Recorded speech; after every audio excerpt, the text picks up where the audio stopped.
Welcome back, guys, to the Filthy 5150 RC channel. This is going to be episode number 2 of the Yeti Axialfest 2016 rig build. We're going to showcase that 7 channels that Phil was talking about on his rig the last episode. So we're going to dig in here. This is going to be maybe a little complicated, maybe a little interesting for you folks, or maybe give you a whole nother perspective on how to do things in your scalers, crawlers, just your rigs in general.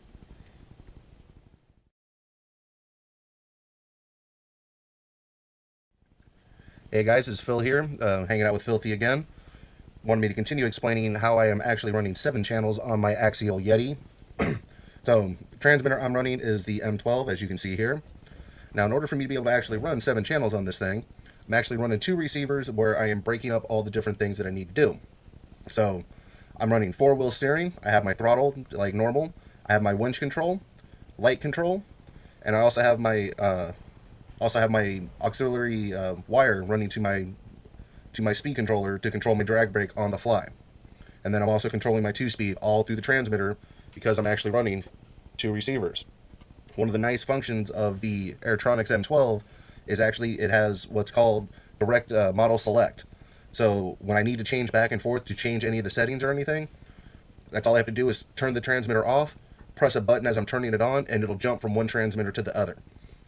If anybody needs any further explanation or wants to know exactly how I have that set up, just message Filthy. He'll get a hold of me and we'll try to get you a good enough explanation, if not a further video of the complete setup inside the transmitter. Right now we're just going to go over the setup that I have with my receivers. So this one here is my primary receiver. This one's controlling my 4-wheel steering, my winch control, my throttle control. With that, I'm actually powering it from the Castle Creations Pro BEC, the 20 amp BEC. You can see the hot racing fan sitting on top to keep the thing nice and cool. Because of the high-tech 7990 servos that I'm running, I wanted to go with a very high amperage receiver, or high amperage BEC, to make sure that they have all the power absolutely necessary. When we were doing testing with these servos, they were actually pulling upwards of 6.5 amps a piece. So I wanted that. Every bit of the output from that is only going to this receiver. Moving to my other receiver, this one over here, I'm actually controlling my 2-speed, my aux wire, and my lights. And then it's powering the fan, and that is actually running at 6 volts, getting powered directly from the ESC. So we're going to end up resetting real quick so we can actually kind of show you what buttons I press to switch back and forth between them, and actually show you guys that everything does operate off the transmitter. Crazy. We're going to have to do this again. Everything up in the top is not working.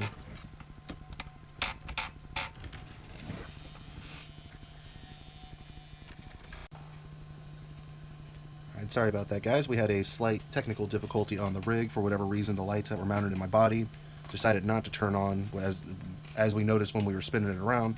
But we also want to take the chance to reposition the camera so that as we turn on the lights, you can really see how much light output this thing is got.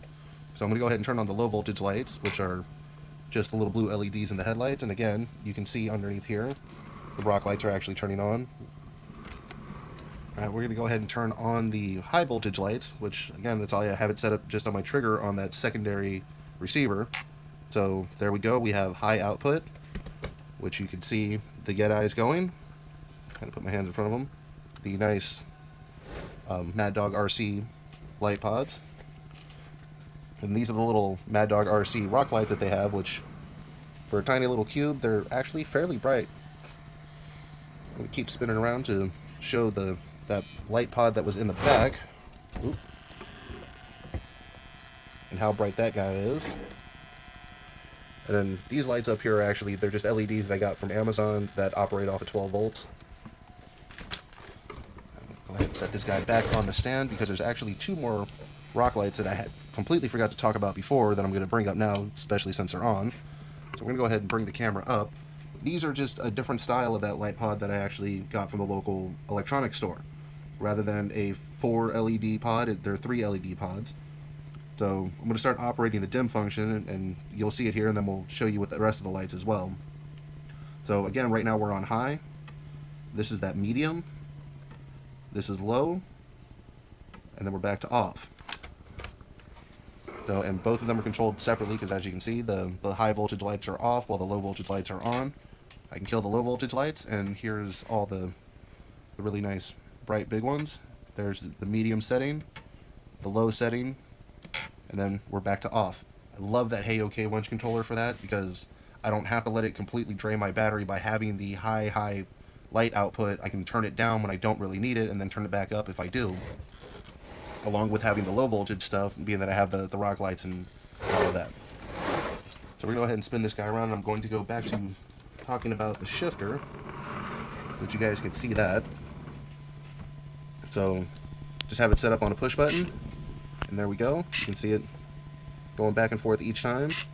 And if it doesn't make it all the way into gear, which I'm not really having a problem with it right now, it's dropping directly in. So after I shift, go ahead and drop this guy on. Try to get this close.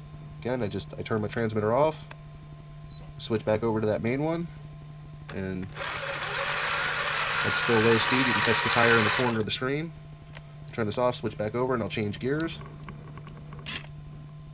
So you can see it shifted. Oop. There we go, and now we got high speed. You can actually hear the change in it. Now the last channel that I have set up on this is for my drag brake, which I just have set up on my dial. So as I turn the dial, it's going to turn off my drag brake. I believe when I get to 0, my drag brake is pretty much off, which apparently I have that wrong. That's still on. So let's go ahead and make another adjustment. And just to go to the extreme, I might have had it off before and have just turned it on. There we go, the drag brake is now off.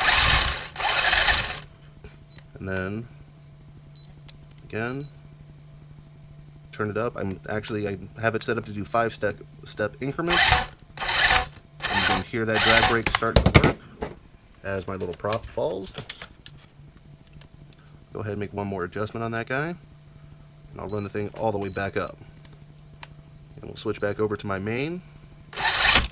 And you can see full drag brake. Actually, crawler drag brake should be the setting that it turned on to. One of the other things I kind of wanted to point out real quick, if we can get the camera back over to, get back to an overhead real quick so that we can kind of show you if you notice here, the blue light on the receiver, as I change back and forth between them, the light will actually turn off and change over to the other receiver. So part of the programming that I did, I programmed in the fail-safes and how I want them to work. So for like the 2-speed, the fail-safe on that is just to hold the position that I had it in before it lost signal. The aux wire for the drag brake, again, it's just a hold for how I had signal, or for where it was when it lost signal. For the lights, I don't necessarily need to worry about it so much because it's just going to sit in the middle, so I have it set up just to stay neutral. Because the way the Hey OK light controller works is that it's from neutral and then I go to either side to control the high and the low voltage lights. Definitely a fun setup on how I have all of this going. Like I said, my main one. Oh. You know, always with the 4-wheel steering, which is just fun to have. Let's go ahead and cut. I think we got it all, yeah? Yeah. So let's bring it back.